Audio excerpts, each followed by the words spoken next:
सदा शुभ चिंतक बनो, शुभ चिंतन करो, शुभ वृत्ति से शुभ वायुमंडल बनाओ तथा जीरो और हीरो की स्मृति में रहो।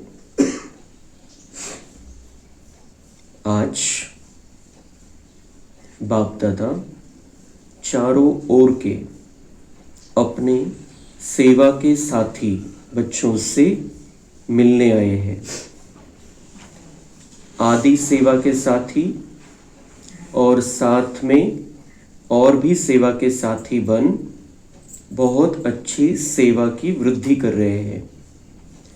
तो बाप दादा अपने साथियों को देख खुश हो रहे हैं और दिल में गीत गा रहे हैं, वाह मेरे विश्व परिवर्तन सेवा के साथी वाह। तो हम गीत गाते हैं भगवान के लिए कि भगवान हमारा साथी है। बाबा म्हणतोय की तुम मेरे साथी हो। कौन से साथी है, किस बात में साथी है? विश्व परिवर्तन। बाबांनी जे दुनिया बदलायची आहे त्याच्यासाठी आपण बाबांचे साथीदार है। तो आपल्याला समजतोय की साथीदार है अपन त्याचे। तो ऐसे साथियों को देख बाबा खुश हो रहा है, तो हमारी जिम्मेदारी और भी बढ़ जाती है। आपल्याला ही दुनिया बदलायची आहे, त्यासाठी आपल्याला स्वतःला आधी बदलायचं आहे। आज अमृत वेले से लेके सभी में विशेष स्नेह समाया हुआ दिखाई दे रहा था। बाप दादा ने विराट रूप जैसे बाहें पसार सब बच्चों को बाहों में समा लिया। बाप दादा ने बघायचंय ब्रह्माचं फरिश्ता स्वरूप बाबांनी आपल्या म्हणजे दोन्ही हात पुढे केलेले आणि आपल्याला त्याच्यामध्ये सामावून घेतलेले आहे। तो फरिश्ता लाईटचं शरीर, खूप सुंदर लाईटचं शरीर आणि त्याच्यामध्ये त्यांनी आपल्याला सामावून घेतलेलं आहे। तो भगवान बाप दादा ब्रह्मा बाबा शिव बाबा हमें अपनी बाहों में समा रहे हैं। वैसे आज का दिन स्नेह के साथ सर्व पावर्स की विल देने का भी था। तो ये स्नेह का दिन है, भगवान के साथ स्नेह का नाता जोड़ने का दिन है आणि त्याच्यासोबतच बाबा म्हणतात हा दिवस कशाची यादगार आहे? सर्व पावर्स की विल देने का। ज्या शक्ती होत्या ब्रह्मा बाबांनी ज्या शक्ती आपल्यामध्ये धारण केल्या होत्या त्या सर्व शक्ती इथल्यासाठी, तिथं आत्म्यामध्ये ती रेकॉर्डिंग झाली सगळी। ती रेकॉर्डिंग घेऊन ब्रह्मा बाबांनी शरीर सोडलं 18 जानेवारीला, पण जाता जाता आपल्यामधले शक्ती प्रकाशमणी दादींना ट्रांसफर करून गेले। तो सर्व पावर्स की विल देने का भी था। एक बच्ची को हाथ में हाथ मिला के साथ में सभी बच्चों को शक्ति सेना और पांडवों को हाथ में हाथ मिलाया प्रकाशमणि दादी के, उनको सारी शक्तियां दे दी, लेकिन उनके द्वारा हम सब बच्चों को दे दी थी। जो शक्ति सेना है, बाबा के जो बच्चे बनते हैं, माताएं और भाई, इन सब को बाबा ने अपने हाथों के द्वारा परमात्मा की शक्तियां दे दी। बाप दादा ने देखा कई बच्चे पांडव भी और शक्तियां भी गुप्त रूप से अंतर्मुखी बन पुरुषार्थ में तीव्र गति से चल रहे हैं। तर बाबांनी जाता जाता ज्या शक्ती दिलेल्या, ज्या ट्रान्सफर केलेल्या शक्ती, निमित्त एकाला बनवलं पण बाकी सगळ्या भाई बहिणींना या शक्ती दिलेल्या आहे आणि त्या शक्तीच्या आधाराने प्रत्येक जण जो या ज्ञान मार्गामध्ये येतो तो अंतर्मुखी बनून पुरुषार्थ करायला सुरुवात करतो। जी बाह्य मुक्ता होती, बाहेर बघत होतो, ते जेव्हा ज्ञानामध्ये आपण येतो आतमध्ये बघायला सुरुवात करतो, स्वतःमध्ये डोकावतो आणि परमात्मा आपल्याला मग चालवतो चांगल्या प्रकारे। तो पुरुषार्थ में तीव्र गति से चल रहे हैं, बाहर से दिखाई नहीं देते हैं लेकिन पुरुषार्थी अच्छे हैं। बाप दादा ने आज सभी बच्चों का विशेष रूप देखा। स्नेह की सब्जेक्ट सभी के चेहरों को चमका रही थी। ज्ञानी आत्मा बच्चे तो है, लेकिन स्नेह की सब्जेक्ट आवश्यक आहे. ज्ञान तर आहे, पण प्रेम पाहिजे. जे प्रेम ईश्वरीय प्रेम आहे, त्या प्रेमाच्या विषयामध्ये सगळ्यांना पास व्हायचंय. ज्ञान आपण घेतोय, ज्ञान महत्वाचं आहे, ज्ञानाच्या आधाराने सगळ्या गोष्टी होणार आहे, पण त्याच्या आधी ते ज्ञान आपल्याला त्या जीवनामध्ये प्रॅक्टिकल मध्ये यावं, यासाठी बाबा म्हणतात त्याच्या आधी प्रेमाचा विषय पाहिजे. प्रेम असेल परमात्म्यावर तर ते ज्ञान पण बुद्धीमध्ये बसेल, त्याला आपण महत्व देऊ. क्यों और स्नेह क्यों आवश्यक है? क्योंकि स्नेही मेहनत कम और मोहब्बत के अनुभव में सहज रहते हैं.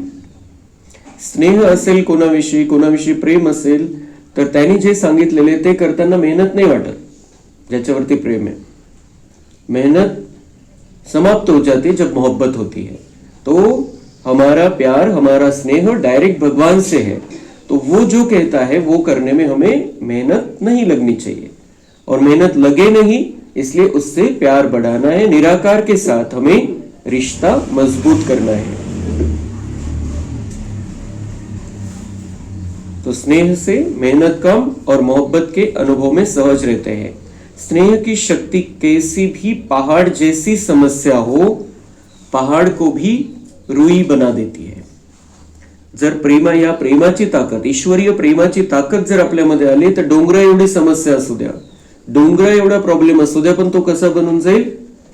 रुई सारखा, म्हणजे कापसासारखा, एकदम नरम, एकदम छोटासा. पहाड़ को भी पानी जैसा हल्का बना देती है. डोंगरा एवढी परिस्थिती कशी होऊन जाईल? बिलकुल पाण्यासारखी हलकी हलकी, म्हणजे जाणवणार नाही, त्रास नाही होणार. स्नेह एक छत्रछाया आहे. स्नेह म्हणजे एक ती छत्रछाया आहे, छत्री आहे. जसं छत्री पावसापासून रक्षण करते, तसं हा परमेश्वरावर जर स्नेह असेल तर ती आपली संकटापासून रक्षा करेल किंवा आपल्याला स्थिर ठेवेल त्याच्यामध्ये. जैसे हमने अभी कहानी में सुना कि मम्मा कैसे उस बाबा की छत्र छाया में थी, उस ज्ञान की छत्री में थी, तो उन्हें इतनी बड़ी बीमारी होने के बाद भी उस तकलीफ की महसूसता नहीं थी. त्यांना जाणवत नव्हतं की आपल्याला इतकी मोठी बीमारी झालेली, क्योंकि बाबा की छत्र छाया थी. और क्यों थी छत्र छाया? क्योंकि उनका बाबा से, भगवान से स्नेह था. तो छत्र छाया के कारण वह सदा सेफ रहता है, सहज होता है. स्नेह से परमात्मा व भगवान को भी अपना दोस्त बना देते हैं. स्नेह है, ये स्नेह का नाता है, तो भगवान भी हमारा दोस्त बन जाता है. जसं मित्र कोणत्याही परिस्थितीमध्ये, जर खरा मित्र असेल तर कोणत्याही परिस्थितीमध्ये आपल्याला मदत करतो, संकटाच्या वेळी धावून येतो. वैसा हम क्या कर रहे हैं अभी ज्ञान मार्ग में आने के बाद? भगवान को ही अपना दोस्त बना रहे हैं. तो स्नेह से परमात्मा या भगवान को भी अपना दोस्त बना देते हैं. जो यादगार है खुदा दोस्त का. खुदा दोस्त की कहानी है दुनिया में प्रसिद्ध. तो खुदा दोस्त तो उनका नहीं है, जिन्होंने कहानी लिखी उनका भी नहीं है, दुनिया में किसी का भी नहीं है, लेकिन वो दोस्त हमारा बनता है जो ज्ञान लेते हैं. उनका खुदा दोस्त बन जाता है. खुदा, भगवान, अल्लाह, गॉड, ईश्वर, वाहेगुरु, वो हमारा दोस्त बन गया है. दोस्ती बढ़ानी है हमें, आणि जितकी दोस्ती वाढवू त्याच्याशी तितकं तो आपल्या सोबत राहील, आपल्याला मदत करेल. ज्या ज्या वेळेला प्रॉब्लेम येईल, ज्या ज्या वेळेला आपलं मन अस्थिर होईल, ज्या ज्या वेळेला मनामध्ये हलचल निर्माण होईल, तर आपण त्याच्या समोर जाऊन मन मोकळं करू शकतो. जसं घरामध्ये नाही सांगत कोणी काय ज्या गोष्टी झालेल्या आहे, पण मित्रासमोर, मैत्रिणीसमोर सगळ्या गोष्टी व्यक्त करतो आपण डायरेक्ट मन मोकळेपणाने. तर असं नातं आपल्याला परमेश्वराशी जोडायचंय की वो मेरा दोस्त है, वो मेरा बेस्ट फ्रेंड है, और उसके साथ मुझे अपने मन की हर बात शेअर करनी है. सगळं काही सांगायचंय, मन मोकळं करायचंय त्याच्याकडे. आणि तो मग आपल्याला जेव्हा गरज असेल, ज्या परिस्थितीमध्ये त्याची आवश्यकता असेल, ज्या परिस्थितीमध्ये आपल्याला वाटतं की आपण एकटं पडलेलो आहे, आपल्याला बरं वाटत नाहीये, आपला मूड खराब झालेला आहे, आपण डिस्टर्ब आहे, हलचलमध्ये आलेलो आहे, त्यावेळेला तो मित्र बनून मदत करेल. तर हे मित्रत्वाचं नातं सगळ्यात श्रेष्ठ आहे दुनियेमध्ये, कारण मन मोकळेपणा आहे त्याच्यामध्ये, एकमेकांपासून काही लपवून नाही ठेवत जर खरे मित्र असतील तर. तो ऐसा ये रिश्ता, ये सबसे ऊंचा रिश्ता हमें भगवान चांस दे रहा है कि मेरे दोस्त बन जाओ. फ्रेंडशिप ऑफर करतोय तो, ती स्वीकारायची आपण.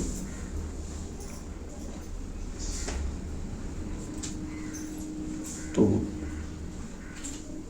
खुदा को दोस्त बना के कोई भी समस्या दोस्ती के नाते से सहज कर देते हैं. समस्या आएगी लेकिन हमारा इतना सुंदर दोस्त, इतना ऊंचे ते ऊंचा दोस्त, भगवान सर्वशक्तिवान, या दुनियेमध्ये त्याच्यापेक्षा मोठं कोणीच नाही, आणि तो जर आपला मित्र आहे तर समस्या काय मग त्याच्या समोर. बाप को अपना साथी बना देते हैं. ज्ञान बीज है लेकिन प्रेम का पानी बीज में प्राप्ति के फल लगा देता है.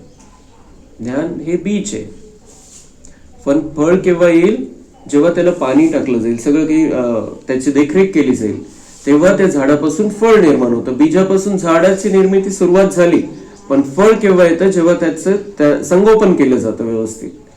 तर तसं बाबा म्हणताय, ज्ञान बीज है लेकिन प्रेम का पानी, अगर इसमें प्रेम का पानी है तो इस ज्ञान के फल हमें मिलेंगे. जो ज्ञान हम ले रहे हैं उसका फल, जो हमारा जीवन सुंदर बनना चाहिए, तो वो कब बनेगा हमारा जीवन सुंदर? सिर्फ ज्ञान से नहीं बनेगा, भगवान से प्रेम होगा तो इस ज्ञान का फल हमें दिखाई देगा. असं नाही की ज्ञान मिळालं सगळं बदलून जाईल. जेव्हा आपलं प्रेमाचं नातं त्याच्याशी वृद्धिंगत होत राहील, त्याच्यामध्ये चांगल्या प्रकारे आपण वाढवत जाऊ त्या नात्याला, खूप चांगल्या प्रकारे त्याचं संगोपन करू त्या नात्याचं प्रेमाच्या आधाराने, तेव्हा आपल्याला या ज्ञानाचं खरं जे फळ आहे ते लक्षात येईल की किती मोठी प्राप्ती या ज्ञानामुळे. तर हे प्रेमाचं नातं वाढवायचं, आणि त्याच्यासाठी बाबांनी आज ऑफर केलेली आहे दोस्तीची. भगवान से दोस्ती बढ़ाने. बऱ्याच आपण बघतो वेगवेगळ्या ज्या आहेत फेसबुक वगैरे, त्याच्यावरती फ्रेंडशिप रिक्वेस्ट येत असते, आणि मग कोणी स्वीकारतं कोणी नाही स्वीकारत. यहां पर भगवान रिक्वेस्ट कर रहा है, मेरे दोस्त बन जाओ. तो उसको हमें बहुत तुरंत अर्जेंट स्पीड में स्वीकारना है, अर्जेंट एक्सेप्ट करायची ती त्याची जी रिक्वेस्ट है. भगवान कह रहे हैं मेरे दोस्त बन जाओ, तो उसको दोस्त बना लेना है, हमारा सारा जीवन सहज हो जाएगा.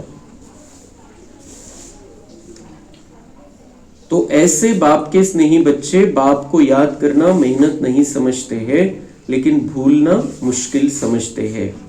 स्नेही कभी स्नेह को भूल नहीं सकता. तो ज्याच्यावर प्रेम आहे त्याची आठवण नाही काढावी लागत, विसरणं मुश्किल असतं. तसं बाबा म्हणताय, माझ्या आठवणीमुळे तुम्हाला इतके सगळे फायदे होणार आहे, तुमचे पाप भस्म होणार आहे. तर तुम्ही प्रेमाचं नातं जितकं वाढवाल, तुम्हाला आठवण करावी नाही लागणार, तुम्ही मला विसरू शकणार नाही, कारण प्रेमाचं नातं आहे. तो स्नेही कभी स्नेह को भूल नहीं सकता. मेरा बाबा कहा, दिल के स्नेह से और सर्व खजानों की चाबी मिल जाती है. भगवान के सारे खजाने हमारे कब होंगे, कब उसकी चाबी मिलेगी? जब हम दिल से कहते हैं मेरा बाबा, मनापासून स्वीकारतो की तो माझा बाबा आहे. नाते अनेक आहे, पण सगळ्यात पहिले तो माझा बाबा आहे, तो माझा आहे. आणि मग हे वेगवेगळ्या प्रकारचे दोस्ती का रिश्ता निभाना है, अलग अलग तरीके से हम उसके साथ संबंध जोड़ सकते हैं. लेकिन सबसे पहले खजानों की चाबी कब मिलेगी? जब, क्योंकि वर्षा किसको मिलता है? बच्चे को मिलता है. तो उसके खजाने अगर हमें अपने बनाने हैं तो दिल से उसे स्वीकारना पड़ेगा, हमें मानना पड़ेगा कि वो मेरा बाबा है, मेरा बाप है. तो हमें उससे वारसा हक्क मिळेल. तो दोनों बाप दादा ऐसे स्नेही जिनके आगे बाप दादा भी हजूर हाजिर हो जाता है. याद तो सब करते हैं, लेकिन कोई थोड़ी थोड़ी मेहनत से करते हैं और कोई सदा स्नेह के सागर में लवलीन रहते हैं. दुनिया वाले कहते हैं आत्मा परमात्मा में लीन हो जाती है, लेकिन आत्मा परमात्मा के प्यार में लवलीन हो जाती है. लीन नहीं होती, लवलीन होती है.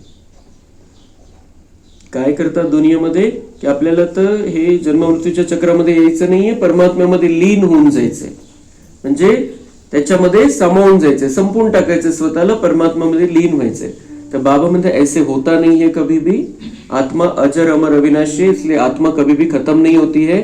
जर आपण स्वतःला परमात्म्यामध्ये लीन करून टाकलं म्हणजे आपण संपलो. तर असं कधी होत नाही. बाबा म्हणतात तुम्ही प्रेमामध्ये डुबू शकता, प्रेमामध्ये लीन होऊ शकता, माझ्या प्रेमामध्ये लीन होऊ शकता, पण तुम्ही कायम आहे आणि मी पण कायम आहे. तो हमें लवलीन होना है, बाबा के प्यार में लीन होना है। और बाबा कौन है? परमात्मा। ब्रह्मा बाबा हमारा जो सबसे बड़ा विद्यार्थी है इस ज्ञान मार्ग में, लेकिन बाबा मतलब परमात्मा, निराकार परमात्मा, वो हमारा सदा का साथी है। हर संपूर्ण कल्प में वो हमारा साथी है और कल्प के हर संगम युग में वो आता है और हमें ये सारी बातें याद दिलाता है। तो भगवान हमारा साथी है। कौन? निराकार शिव बाबा। उसको अपना साथी बनाना है, दोस्त बनाना है। ब्रह्मा बाबा ने वो करके दिखाया है और उसके पथ पर हमें चलना है। तो आज का दिन मोहब्बत में लवलीन का है, क्योंकि ब्रह्मा बाबा का यादगार दिवस की ये मुरली है 18 जनवरी की। तो ये जो दिन है, ब्रह्मा बाबा जैसे शिव बाबा में लीन हो गया था प्यार में, वैसे हमें भी शिव बाबा के प्यार में मग्न हो जाना है। मेहनत समाप्त हो मोहब्बत के रूप में बदल जाती है। तो बाप दादा ने सभी बच्चों की रिजल्ट भी देखी, होमवर्क मेजॉरिटी ने किया है, बाप समान बनने का लक्ष्य बार बार रिवाइज भी किया, रियलाइज भी किया।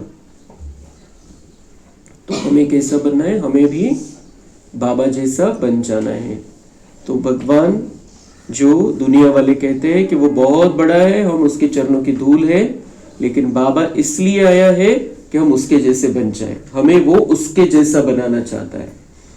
हम भगवान नहीं बन सकते, हम परमात्मा नहीं बन सकते, लेकिन उसके जैसे गुण हम अपने में धारण करके उसके समान बन सकते हैं। तर बाबा म्हणताय की हे जेव्हापासून तुम्ही माझे बनलेले, त्याच्यावरती तुमचं अटेन्शन आहे की तुम्हालाही परमेश्वरासारखं बनायचंय, ते गुण तुमच्यामध्ये आणायचे। तर बाबा म्हणताय रिझल्ट मध्ये काय बघितलं? 75% बच्चांची रिझल्ट चांगली आहे कि बाबांसारखं ते बनायचा प्रयत्न करताय। और यह बाप समान बनना ही है। कुछ भी तूफान आए, है ही कलयुग के समाप्ति का समय, तो तूफान तो आएंगे, परिवर्तन का समय है ना, लेकिन आप बच्चों के लिए तूफान क्या है? तर बाबा म्हणताय कलियुगाचा अंतिम समय आहे, परिवर्तनाची वेळ आहे, कलियुग बदलून सतयुग यायचंय। तर वेगवेगळ्या प्रकारचे तुफान म्हणजे वादळ, म्हणजे प्रॉब्लेम, संकट, समस्या हे तर येतीलच, पण तुमच्यासाठी काय आहे? कोणतेही तुफान, कोणतेही संकट तुमच्यासाठी काय मोठे? तुमच्या सोबत सर्वशक्तिवान आहे। तर तुमच्यासाठी काय? किती मोठी समस्या असू दे, खूप छोटी आहे। आणि ते काय? बाबा म्हणते तूफान तूफान नहीं लेकिन तोहफा है, क्योंकि बाप दादा के वरदान का हाथ सभी पुरुषार्थी बच्चों के माथे पर है। तो तूफान तूफान नाही, तोहफा आहे, म्हणजे त्याच्यामधून आपल्याला काहीतरी प्राप्ती होते। कोणतेही तुफान, कोणतेही संकट, कोणतीही समस्या आली आणि आपण ज्ञानानुसार त्याला समाधानाकडे घेऊन जातोय, म्हणजे त्याच्यामधून बाहेर पडायचा प्रयत्न करतोय ज्ञानाच्या आधाराने आणि परमेश्वराच्या शक्तीच्या आधाराने, तर ते आपल्यासाठी गिफ्ट आहे। संकट म्हणजे गिफ्ट आहे आपल्यासाठी, कारण त्याच्यामधून आपली शक्ती वाढते, बाबावरचा निश्चय पक्का होतो। आणि आपण काही परीक्षा आली, त्याच्यामध्ये जर खूप चांगले मार्क्स आपण घेतले, पास झालो, तर पुढच्या वर्गात जातो। म्हणून समस्या तुफान म्हणजे काय? आपल्याला पुढे घेऊन जाणारी गोष्ट आहे। ही समस्या आली, आपण पास झालो म्हणजे आपण पुढे जाऊ, प्रगती होईल आपली। तो तूफान तूफान नहीं लेकिन तोहफा है, और तोहफा भी क्यों है? उसके रिजल्ट अच्छे आएंगे। और दूसरी बात, बाप दादा के वरदान का हाथ सभी पुरुषार्थी बच्चों के माथे पर है। जो पुरुषार्थ नहीं करते हैं, जे खूप गंभीरतेने नहीं चालत या मार्गावरती, ढिल्लेपना असतो, अलबेलापन असतो, तो बाबा का हाथ नहीं रहता है सिर पर वरदानों का। लेकिन जो पुरुषार्थी बच्चे हैं, खूप गंभीरतेने चालतात या मार्गावरती, तर त्यांच्या डोक्यावरती बाबांच्या वरदानाचा हात आहे। तर त्यांना ते तुफान म्हणजे संकट वाटतच नाही आणि सहजपणे ते त्याच्यातून बाहेर पडू शकतात, कारण ईश्वराचं डायरेक्ट वरदान है। जिन्होंने दृढ़ संकल्प अर्थात दृढ़ता की चाबी कार्य में लगाई, उन्होंने अभी के रिजल्ट प्रमाण सफलता भी प्राप्त की है, लेकिन सदा काल के लिए तूफान को तोहफा बनाए, समस्या को समाधान रूप दे, आगे बढ़ते चलो। तो दृढ़ संकल्प ठेवायचा है कि मैं बाबा का हूँ, बाबा मेरा है, बाबा मेरा साथी है। तो उससे क्या होगा कि जो भी रिजल्ट है उसमें हम सफलता पाएंगे, समस्या समाधान में बदल जाएगी. म्हणजे समस्या समस्या नाही राहणार, प्रॉब्लेम नाही राहणार, सोल्यूशन कडे आपण जाऊ. तो बाप दादा अभी की रिजल्ट में खुश है. जो योग तपस्या की है उसमें लक्ष्य दृढ़ रखा है, बनना ही है. 40 वर्ष अव्यक्त पालना के पूरे हुए हैं. तर ही 2009 18 जानेवारीला चाललेली मुरली आहे आणि ब्रह्मबाबा संपूर्ण झाले 18 जानेवारी 1969. तर तेव्हापासून ते आपली फरिश्ता रूपामध्ये पालना करते. तर 40 वर्ष झाले होते या मुरलीला. तर 40 वर्ष, ते 40 वर्ष या शब्दाचा उपयोग कसा केला बाबांनी, तो 40 वर्ष में पहले क्या आता, बिंदू, 0. 40 म्हणजे 4 शून्य, तो शून्य येतो पहले. तो बाबा म्हणता है शून्य, 0 आता है. तो 0 याद दिलाता है कि मैं हीरो, सच्चा हीरो, महान हीरो हूं और हीरो पाठधारी बन हर कार्य हीरो समान करना है. तो 0 हीरो, यह सदा याद रहे. 0 हीरो, 0 म्हणजे बिंदू, म्हणजे पॉइंट, म्हणजे आत्मा. तर आत्मिक स्थितीमध्ये आपल्याला राहायचंय. मी आत्मा आहे, मी खूप सुंदर चमकता सितारा आहे. आणि 0 पॉइंट, बिंदू म्हणजे काय, तो 0. पण 0 काढतो म्हणजे पॉइंट काढतो म्हणजे बिंदू. तर 0 आहे, पण आत्मा कशी आहे. बाबांनी हा परिचय दिला आपल्याला की तुम्ही आत्मा कसे, हिरो आत्मे, हिरो पाठधारी आत्मे.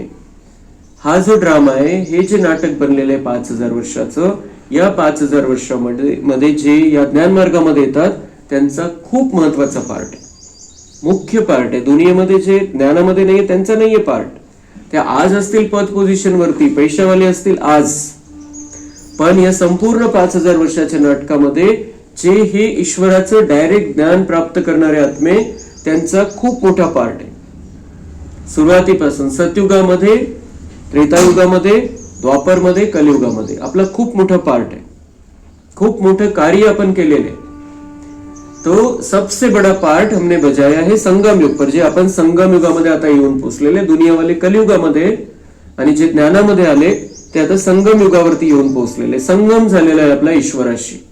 तो हम संगम युग में आ गए हैं और संगम युग में हमारा हीरो पार्ट है. मेन संगम युग में हीरो पार्ट है क्योंकि हम ऊंचे ते ऊंचे भगवान के डायरेक्ट बच्चे बन गए हैं. तो ये तो सबसे बड़ी निशानी हमारा ऊंचा पार्ट होने की. फिर हम अब क्या करते हैं, यहाँ पर हीरो का पार्ट क्या करते हैं, बहुत बड़े संकट, बहुत बड़े प्रॉब्लम है, लेकिन हम उसमें से निकाल लेते हैं खुद को. फिर दुनिया में इतने संकट है, इतने प्रॉब्लेम है, इतक्या सगळ्या समस्या आहे.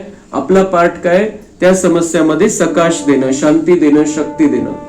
मग आपला काय पार्ट आहे की संदेश देणं. सगळ्यांना ईश्वर आलेला आहे, सगळ्यांना चांगला मार्ग दाखवणं, चांगले विचार देणं, त्यांच्यापर्यंत चांगले विचार पोहोचवणं. आपल्या मनाच्या द्वारे, वाणीच्या द्वारे, कर्माच्या द्वारे आपल्या तन मन धनाने सेवा करणं आणि ईश्वराचं जे कार्य आहे, या नरकाला स्वर्ग बनवायचं, ते कार्य हातामध्ये घेणं. तर बाबा म्हणताय कि तुम्हारा ये 0 से हीरो का पार्ट है, क्योंकि 0 की पहचान हमें अभी मिलती, मैं पॉइंट बिंदू हूं, मैं आत्मा हूं.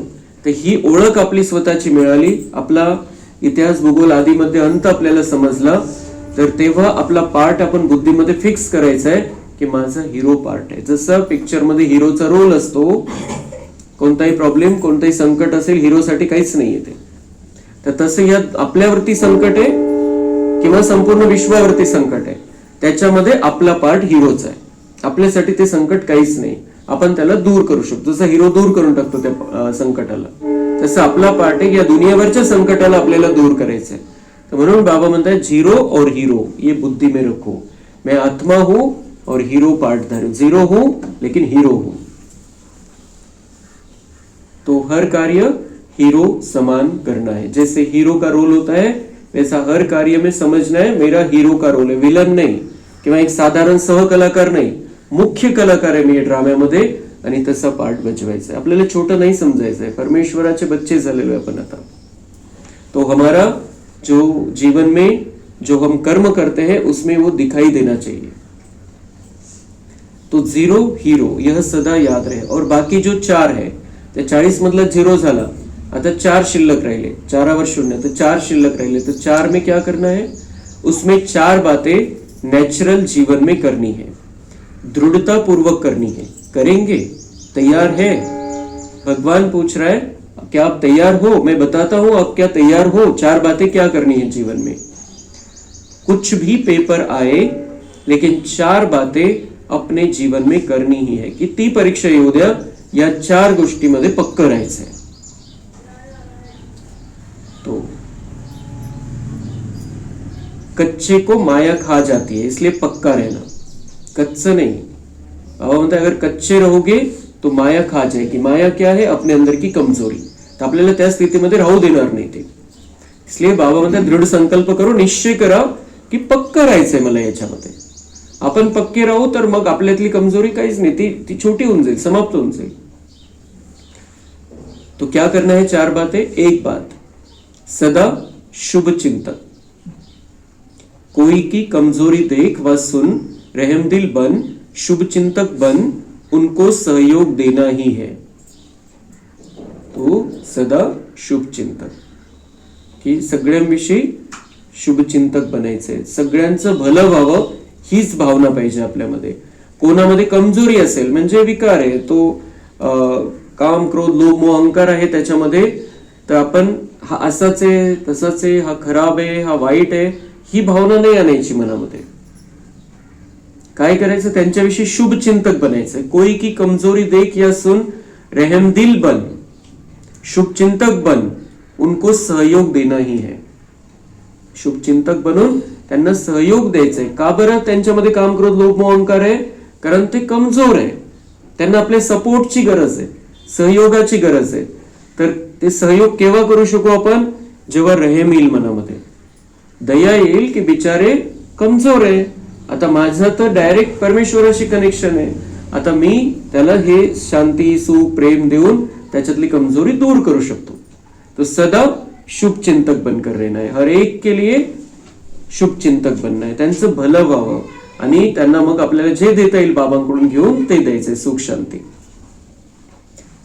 तो सहयोग देना ही है. कमजोरी को नहीं देखना है, लेकिन सहयोग देना ही है. कमजोरी फक्त माहित आहे ठीक आहे, पण त्याच्यामध्ये जास्त आपल्या मन बुद्धीवरती ती कमजोरी नाही ठेवायची. त्यांची काय लक्ष असलं पाहिजे? मला काय करता येईल. आता कमजोरी आहे याच्यामध्ये, काम विकार आहे, क्रोध आहे, लोभ आहे, मोह आहे, अहंकार आहे. मला काय सहयोग देता येईल? मला त्याला बाबांकडून घेऊन शांती देता येईल, शक्ती देता येईल, काही चांगल्या गोष्टी सांगता येतील. तो सहयोग देना ही है. इसको कहते हैं शुभ चिंतक. पक्का रहेगा ना? सहारे दाता, रहमदिल बन, सहयोग दो. बाबा म्हणते उनके लिए सहारे दाता बन जाओ, रहमदिल बन जाओ और उनको सहयोग दो. किती सुंदर गोष्टी बाबा आपल्याला शिकवतो. जशाच तसं नाही शिकवत बाबा आपल्याला, की जो जसं आहे तसं त्याच्याशी तुम्ही वागा, असं नाही शिकवत. बाबा म्हणतो वो कैसा भी है, आप बाबा भगवान के बच्चे बने हो, अब आपका कर्तव्य है उनके लिए रहमदिल बनकर उनको सहयोग देना, उनको सपोर्ट करना. त्यांना त्यांची कमजोरी दूर कशी होईल हे बघायचे. कमजोरीला अजून हवा देऊन कमजोरी वाढवायची नाहीये. तो रहमदिल बन, सहयोग दो, उससे किनारा या घृणा नहीं करना, क्षमा करना.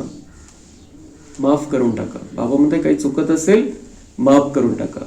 घृणा तिरस्कार काहीच नाही ठेवायचं मनामध्ये, तो मळ नाही ठेवायचा आहे. परवश के ऊपर कभी घृणा नहीं की जाती है.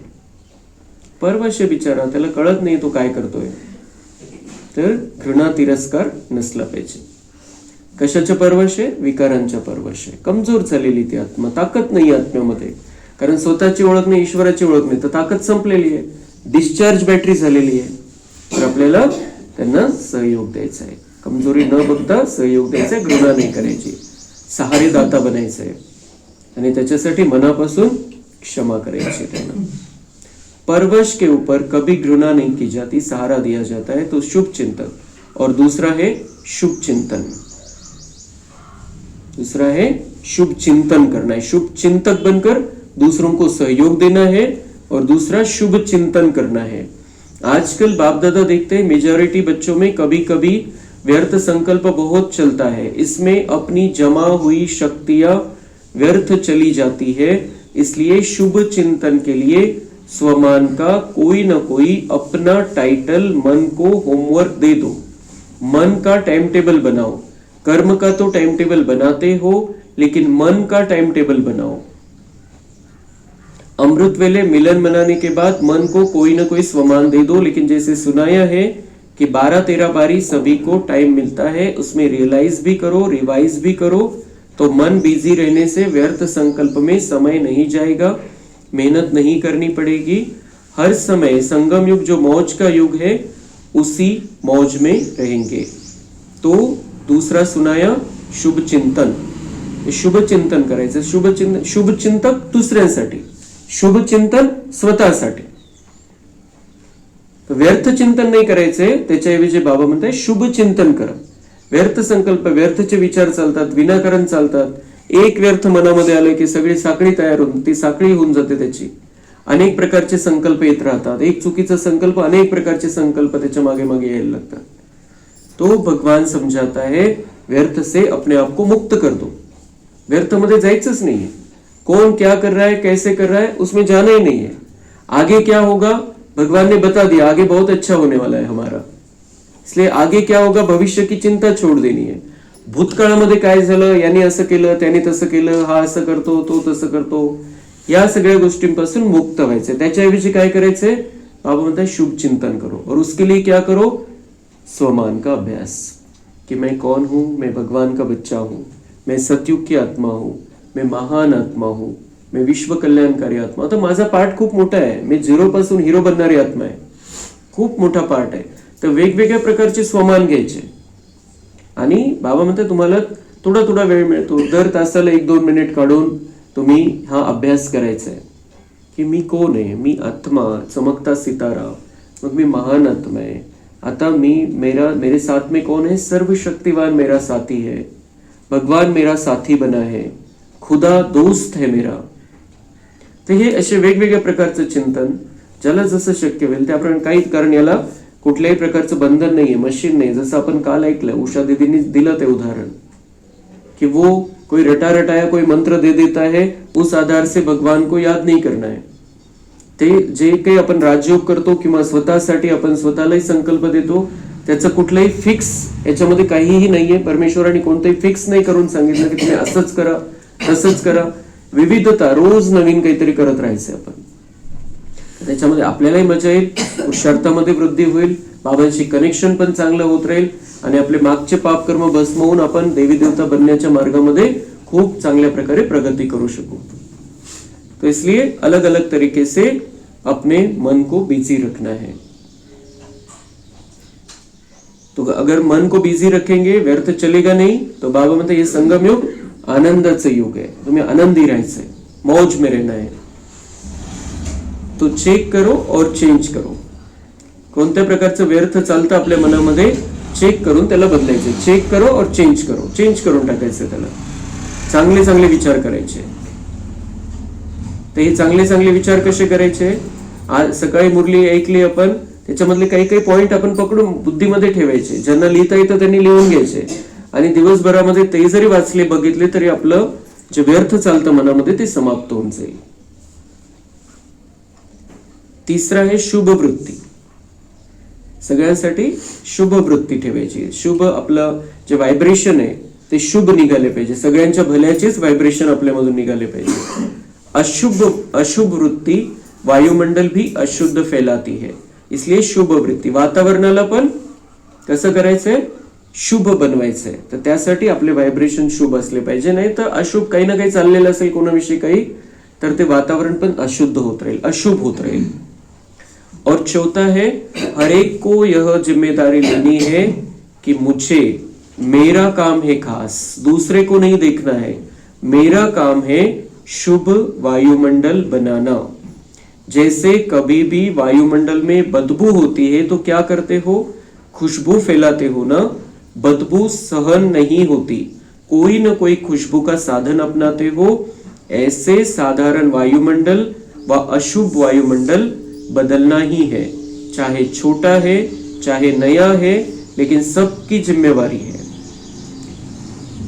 बाबा म्हणताय की ये वातावरण जो है, हे जे वातावरण आपण बघतो की बाहेर, जेव्हा आपण हे ज्ञान ऐकतोय, जेव्हा आपण मुरली ऐकतोय, तेव्हा किती सुंदर वातावरण आहे। पण जसं आपण बाहेर गेलो, बाहेर गेलो, कोणाच्याही संपर्कामध्ये आलो, जो ज्ञानामध्ये नाही त्याच्या संपर्कामध्ये आलो, किंवा बाहेरचं वातावरण, या तपस्या भवनच्या बाहेर गेलो, लगेच फील करायचंय आपण कसं वातावरण झालेलं आहे आणि इथं कसं वाटतं आपल्याला बाबांच्या छत्रछायेमध्ये, बाबांचं ज्ञान ऐकत असताना. तर इथं वातावरण कशामुळे चांगलं आहे? कारण शुभ भावना आहे, शुभ वृत्ती आहे, चांगले संकल्प चालतात, त्यामुळे वातावरण चांगलं आहे. तर बाबा म्हणताय चाहे आप एक दिन के बच्चे हो, चाहे नए बच्चे हो, चाहे पुराने बच्चे हो, हर एक को क्या करना है? खुशबू, वातावरण बदबू वाला है, खराब है, वातावरणामध्ये विकार आहे, वातावरणामध्ये टेन्शन आहे, वातावरणामध्ये भीती आहे, तर त्याला दूर करायचंय. जसं एखाद्या ठिकाणी दुर्गंध असेल, काही वास येत असेल तर काय करतात? अगरबत्ती, सुगंधी अगरबत्ती लावली जाते, किंवा मग रूम फ्रेशनरचा उपयोग केला जातो, काहीतरी केलं जातं की ज्यामुळे ती जी दुर्गंध आहे ती समाप्त होऊन जाईल.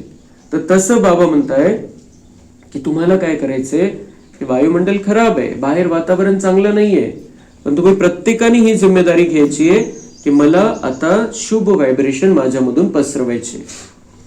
म्हणजे बाबांकडून प्रेम घेऊन प्रेम वातावरणामध्ये पसरवायचंय, बाबांकडून शांती घेऊन ती शांती वातावरणामध्ये पसरवायची. मला आता अशांत राहायचं नाहीये, मी अशांत राहील ऑटोमॅटिक बाहेर जाईल ते. तर मला शांत राहील, मी जर शांत राहील तर ते वातावरणामध्ये पण मी ती शांती पसरवू शकतो. कारण ते व्हायब्रेट जे इथं तयार होतं ते बाहेर जात असतं, आत्म्यामध्ये जे तयार होतं ते बाहेर जातं. तर आपण शांत राहिलो तर शांतीचे व्हायब्रेशन बाहेर जातील. आपण अशांत झालो, टेन्शन घेतलं, चिडचिड केली तर ते वातावरणामध्ये जाईल. तो हमें इस वातावरण को बदलने वाला बनना है, वातावरण को बिगाड़ने वाला नहीं, वातावरण को अच्छा बनाने वाला बनना है. तर बाबा म्हणता है अभी खुशबू फैलाओ. अभी ये जो 7 गुणों की खुशबू हम अपने अंदर ले रहे हैं बाबा से, उसे अब हमें चारों ओर फैलाना है. हमारी जिम्मेदारी, भगवान ने हमें जिम्मेदारी दी है. असं नाही की आपण नवीन आहे किंवा आपल्याला खूप कमी दिवस झाले, असं काहीच नाही. आपल्याला जागृती आली, आपण लगेच हे जे बाबांकडून घेऊन सगळ्या दुनियावाल्यांना देऊ शकतो. चाहे छोटा है चाहे नया है, लेकिन सबकी जिम्मेदारी है. दृढ़ संकल्प करना है, मुझे शुभ वायुमंडल बनाना ही है. यह प्रतिज्ञा प्रत्यक्षता करेगी. प्रतिज्ञा करते हो, बाप दादा खुश होता है, लेकिन प्रतिज्ञा में कभी कभी दृढ़ता नहीं होती. इसलिए सफलता जो चाहते हो, जितनी चाहते हो उतनी नहीं होती. तर पक्क राहायचंय की आपल्याला आता वातावरणाला बदलणारं बनायचंय, वातावरणाला बिघडवणारं नाही बनायचंय.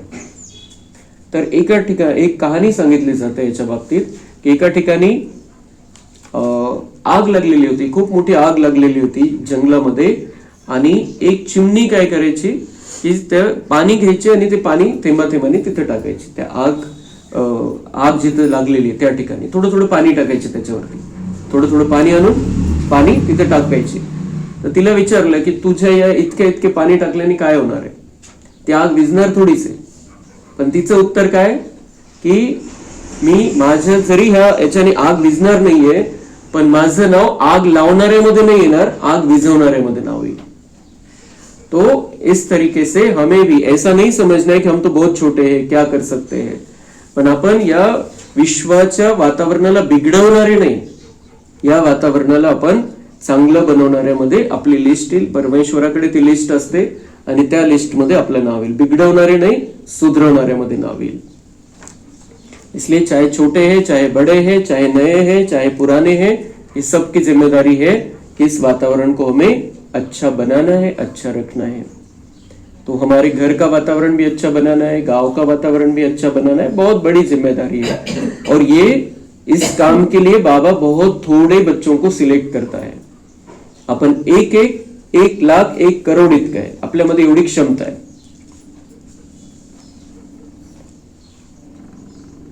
तो सारे विश्व का, प्रकृति का, आत्माओं का, आत्माओं में ब्राह्मण आत्माएं भी आ जाती है. हर एक अपने सेवा स्थान का ऐसा वायुमंडल दृढ़ता से बनाओ. कुछ त्याग करना पड़े तो कर लो. यह त्याग करे तो मैं करूं नहीं. सिस्टम ठीक हो तो नहीं करो. हे झालं तर करता येईल, ते झालं तर करता येईल, हा बदलला तर करता येईल, असं झालं तर करता येईल. बाबा म्हणते ये तो नहीं, तो मैं करूंगा नहीं. आपको करना ही है, पक्का कर लो कि चाहे कुछ भी हो जाए, कोई बदले न बदले, मुझे बदलना है, मुझे आगे होना है, मुझे आगे होकर करना है. दूसरों को नहीं देखना है, पुराने क्या कर रहे, इतने वर्ष हो गए वो क्या कर रहे, काहीच नाही बघायचंय. आपल्याला आपलं कर्तव्य जे परमेश्वराने सोपवलेलं आहे ते कर्तव्य आता पार पडायचंय खूप चांगल्या प्रकारे. काय पक्क करायचंय? मुझे तो करना ही है, विश्व परिवर्तक हूं. यह स्वमान है ना, सभी विश्व परिवर्तक हो ना, हाथ उठाओ. अच्छा, विश्व परिवर्तक कौन है हम? विश्व परिवर्तक, विश्व को बदलने वाले हैं. कितनी मोटा टाइटल है कि भगवान कह रहा है कि आप कौन हो? आप साधारण नहीं हो, आप विश्व को बदलने वाले. विश्व को बदलने की ताकत आपके अंदर है और हर एक बाबा का बच्चा ये जिम्मेदारी उठाएगा तो ये विश्व जल्दी ही बदलने वाला है. तो बहुत अच्छा. तो पहले बाप दादा देखना चाहते हैं, है भी, होगा भी, लेकिन इस वर्ष में बाप दादा छोटे या बड़े सेवा केंद्र का चक्कर लगावे तो वायुमंडल कैसा हो. जैसे आज का दिन स्नेह और शक्ति का है, ऐसे गांव गांव का सेंटर, बड़ा सेंटर, सभी का वायुमंडल चैतन्य मंदिर हो. तो सेंटर आपलं जे स्थान आहे त्याचं वायुमंडल खूप चांगलं बनवायचं आणि आपण जे आपली शुभ भावना आहे आणि आपलं जे आपण जे योग करतोय त्यामुळे हे इथलं जे वातावरण, हे तपस्या भवनचं जे वातावरण आहे एवढ्या हद्दीपर्यंत आपण म्हणू शकतो, बाबांना बिलकुल गॅरंटीने म्हणू शकतो की इथलं वातावरण खूप चांगलं आहे. कारण कोणीही इथं या कमऱ्यामध्ये, या तपस्या भवनमध्ये कोणी आला, जुना नवा, ज्याला ज्ञान नाहीये, ज्याला काही माहिती नाही याच्याविषयी, तरी त्याला इथं आल्यानंतर बरं वाटतं. जेव्हा तो दुकानमधून, घरामधून, वरतून चक्कर मारून इथं येतो तेव्हा त्याला कळतं तिकडं वेगळं, इकडं वेगळं. तो हम सब ने मिलकर और भगवान का डायरेक्ट यहाँ पर वरदान है, उस आधार से इस कमरे का वातावरण बना है और इसको और भी हमें इतना अच्छा बना देना है, चाहे कितनी भी कमजोर आत्मा आ जाए, कितनी भी अशांत आत्मा आ जाए, यहां आकर उसे शांति मिले. तो भगवान कह रहे हैं मैं कहीं पर भी चक्कर लगा सकता हूं और मुझे ये देखना है कि आपने अपने सेवा स्थान का, अपने सेंटर का वातावरण बहुत अच्छा, बहुत शक्तिशाली बनाकर रखा है. तो वायुमंडल कैसा होना चाहिए? जैसे की चैतन्य मंदिर हो. ते मंदिरामध्ये तर जड मूर्ती आहे, इथं तर ही चैतन्यता जाणवली पाहिजे, त्यांना डायरेक्ट मिळालं पाहिजे. जे शांती पाहिजे, जे सुख पाहिजे, जे प्रेम पाहिजे, ते इथं आल्यावर त्यांना ते जाणवलं पाहिजे. तो हर एक की जिम्मेदारी है. नेगेटिव को पॉजिटिव बनाना, इसमें पहले मैं, पहले वो करे फिर नहीं, पहले मैं, पहले मुझे जिम्मेदारी लेनी है. पहले आप नहीं करना, पहले मैं. क्योंकि बाप दादा और एडवांस पार्टी और आजकल तो प्रकृति भी इंतजार कर रही है. इंतजाम करने वाले आपको इंतजार नहीं करना है, इंतजाम करना है. वेळ कधी येईल, कधी समाप्ती होईल, कधी विनाश होणार आहे, बाबांमध्ये इंतजार नाही, इंतजाम करने वाले बनो, तयारी करणारे बना. की महापरिवर्तन होणार आहे, पण तुम्ही स्वतःला कसं तयार केलेलं आहे, कसं तयार करताय, इंतजाम करो अपना भी और दुनिया को भी तैयार करो कि महाविनाश, महापरिवर्तन होने वाला है, लेकिन हम नई दुनिया में कैसे जा सकते हैं उसकी तैयारी करो. क्योंकि सभी इंतजार कर रहे हैं. बाप दादा, ब्रह्मा बाबा भी, शिव बाबा भी आपली वेट करताय. ऍडव्हान्स पार्टी पण जे पुढे जाऊन गुप्त रीतीने कार्य करताय, ज्या मम्मांपासून जे पुढे गेलेले ऍडव्हान्स पार्टीवाले आत्मे, ते सुद्धा आपली वेट करताय की कधी तयार होऊ आपण.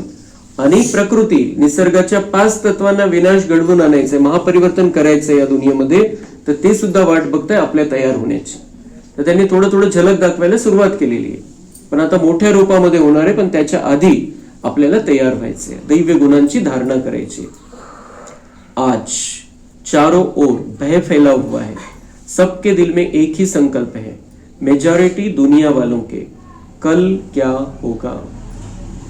बाबा म्हणते सगळे दुनियावाले घाबरलेले, दुनियावाल्यांच्या मनामध्ये भीती आहे. म्हणजे आपल्या जीवनाविषयी असू द्या किंवा दुनियेचं काय होईल याच्याविषयी भीती आहे. कल क्या होगा, उद्या काय होईल. आणि आता असे व्हिडिओ यायला लागलेले की आता ही संपायचंय, विनाश व्हायचंय, दुसरे तिसरेच बनवत आहे कोणीतरी काहीतरी. आणि त्यामुळे दुनियावाले घाबरत आहे की कल क्या होगा. बाबा म्हणताय आपको पता है कल क्या होगा. दुनिया वाले तो परेशान है, लेकिन हमें पता है कल क्या होने वाला है. कल क्या होने वाला है, बहुत सुंदर दुनिया आ रही है हमारे लिए और उसकी तैयारी हमें करनी, उसके लिए तैयार होना है. कल बहुत अच्छा होने वाला है, बहुत अच्छे दिन आने वाले हैं, खूप सुंदर आपलं भविष्य आहे.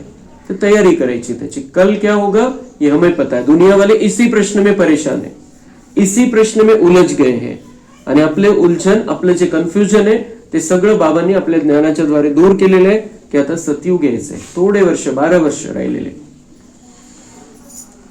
तो परिवर्तन करने में पहले मैं निमित्त बनूंगा. यह संकल्प कौन करता है? इसमें हाथ उठाओ। करना पड़ेगा, करना पड़ेगा, बदलना पड़ेगा, रक्षक बनना पड़ेगा, कुछ छोड़ना पड़ेगा और प्यार लेना पड़ेगा। बाबा म्हणते करना करना है आपको हे सब कुछ. बदलावं लागलं बदला, रक्षक बनायचंय, काही सोडावं लागले सोडा, प्यार लेना है मेरे से और ये सारा परिवर्तन करना है. मन बदला तो विश्व बदला. तो इस वर्ष में क्या स्लोगन होगा? मनामध्ये परिवर्तन केलं तर विश्वामध्ये परिवर्तन होऊन जाईल. बाबा म्हणते तुम्ही तुमचं मन बदला, विचार बदला. मनामधले जे विचार तुमचे आहेत, कारण संकल्पच बीज आपण जे काही करत असतो, तर बाबा म्हणते विचार बदला. आणि विचार बदलण्यासाठी ही बाबांची मुरली आहे. आणि ते विचार बदलले, ते विचारांना कृतीमध्ये आणण्यासाठी योग आहे. तो इस वर्ष में क्या स्लोगन होगा? क्या स्लोगन होगा? काय स्लोगन ठेवायचे स्वतःसाठी या वर्षामध्ये? 2025 दुनियावाल्यांच्या हिशोबाने प्रॉब्लेमचं वर्ष आहे, समस्यांचं वर्ष आहे. खूप मोठे ज्योतिषांनी, खूप मोठे भविष्यवेत्ते दुनियेमधले, त्यांनी सांगितलेले हे 2025 मध्ये प्रॉब्लेमचं वर्ष आहे. खूप समस्या, खूप संकट येणार आहे दुनियावरती वेगवेगळ्या प्रकारची. बाबा म्हणतात तुम्हारा स्लोगन क्या होना चाहिए इस वर्ष में 2025 में? No problem. काय पाहिजे? No problem. किती प्रॉब्लेम असू द्या, समोर किती परिस्थिती मोठी असू द्या, पहिला संकल्प आला पाहिजे नो प्रॉब्लेम. काही नाहीये प्रॉब्लेम, मैं तो, मेरे साथ में कौन है? भगवान है मेरे साथी, वो मेरा दोस्त है, वो देख लेगा, वो रक्षक है, वो देख लेगा. तर सगळ्यात पहिले कोणतेही संकट, कोणतेही प्रॉब्लेम, कोणती बातमी कळाली, कोणी काही सांगितलं, भीतीवालं काही असेल, सगळ्यात पहिला संकल्प मनामध्ये आलायचा आहे. बाबांनी सांगितलेलं आहे नो प्रॉब्लेम. बस आपलं मन स्थिर होऊन जाईल आणि बाबांची ताकद आपल्याला खेचता येईल. मग तो इस वर्ष में, प्रॉब्लम वाले वर्ष में हमारा संकल्प होना चाहिए नो प्रॉब्लम. विजय का झंडा दिल में लहरेगा और सभी खुशी की डांस सदा मन में करेंगे. मन की डांस है खुशी, तो हर समय खुशी की डांस करेंगे.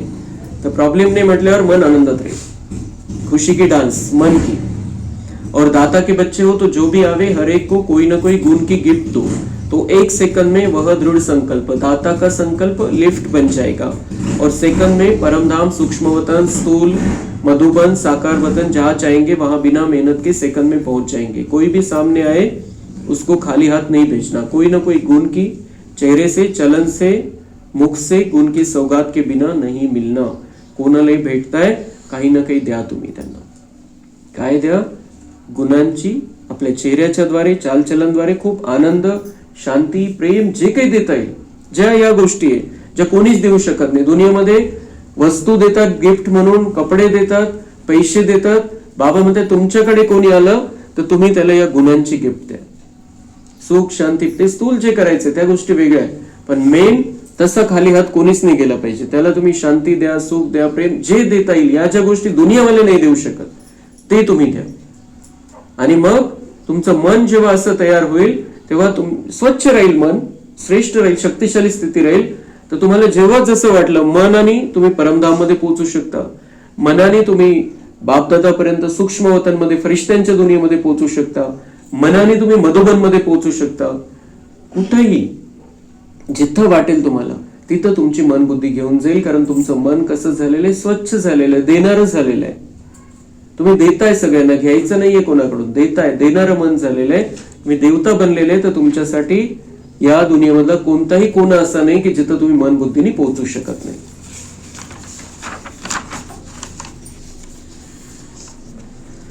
तो इस वर्ष के हर मास की रिजल्ट अपने पास भी रखना और यज्ञ में टीचर द्वारा ओके का कार्ड भेजना. लंबा पत्र नहीं भेजना, ओके का कार्ड भेजना. तर बाबा म्हणते रिझल्ट, तुमचे टीचर रिझल्ट पोहोचवतील, पण रिझल्ट कशी आली पाहिजे माझ्यापर्यंत? ओके, ये बच्चा ओके है, बहुत अच्छा चल रहा है ज्ञान में. बाबा म्हणते ऐसे रिजल्ट मेरे पास आनी चाहिए.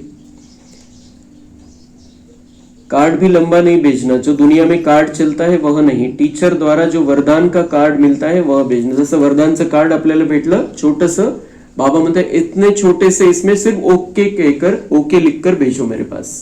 जसं दुनियेमध्ये काय, मग पत्रामध्ये खूप मोठ्या डिटेल गोष्टी असतात. पत्र राहायचे, पहिले अंतर्देशी पत्र राहायचे, मोठे मोठे विस्तार. बाबा मध्ये काही लिहू नका, एक्सप्लेनेशन नको, स्पष्टीकरण, ऐसा हुआ, वैसा हुआ, ये हुआ था, वो हुआ था, कुछ नहीं. बाबा म्हणते क्या रिजल्ट भेजो? ओके.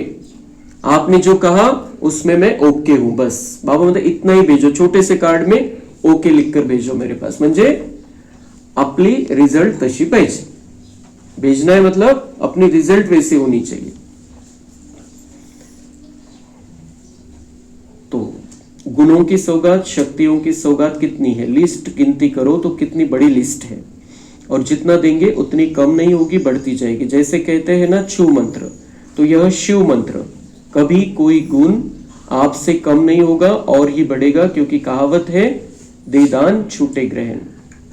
तर बाबा म्हणते जो भी आपके पास शक्तियां गुण बाबा ने दी है, बहुत बड़ी लंबी लिस्ट है, और जितना आप देते जाओगे उतना वो बढ़ती जाएगी. हे बाबा म्हणते ये छू मंत्र, दुनिया वाले छू मंत्र देते हैं, और ये शिव मंत्र है. शिव हमें मंत्र देता है, अगर गुण शक्तियां बढ़ानी है तो देते जाओ, बांटते जाओ. अच्छा, अभी सदा जो 4 बातें सुनाई और 5वां जीरो और हीरो सुनाया, तो इन बातों का मनन करते हुए मगन अवस्था में रहने वाले ब्राह्मण सो फरिश्ता आत्माएं, देवता बनना तो आपका जन्म सिद्ध अधिकार है, फरिश्ता सो देवता है ही, तो सदा स्नेह के लव में लीन, लवलीन रहने वाले, सदा दृढ़ता के संकल्प की चाबी को मन में, बुद्धि में, स्मृति में रखने वाले, क्योंकि इस चाबी के पीछे माया बहुत चक्कर लगाती है, तो मन और बुद्धि से सदा समर्थ रहने वाले चारों ओर के बच्चों को बाप दादा का याद, प्यार और नमस्ते. हम रूहानी बच्चों का रूहानी बाप दादा को याद, प्यार, गुड मॉर्निंग, नमस्ते, वाह बाबा वाह, शुक्रिया बाबा शुक्रिया. अच्छी जी मुरली है.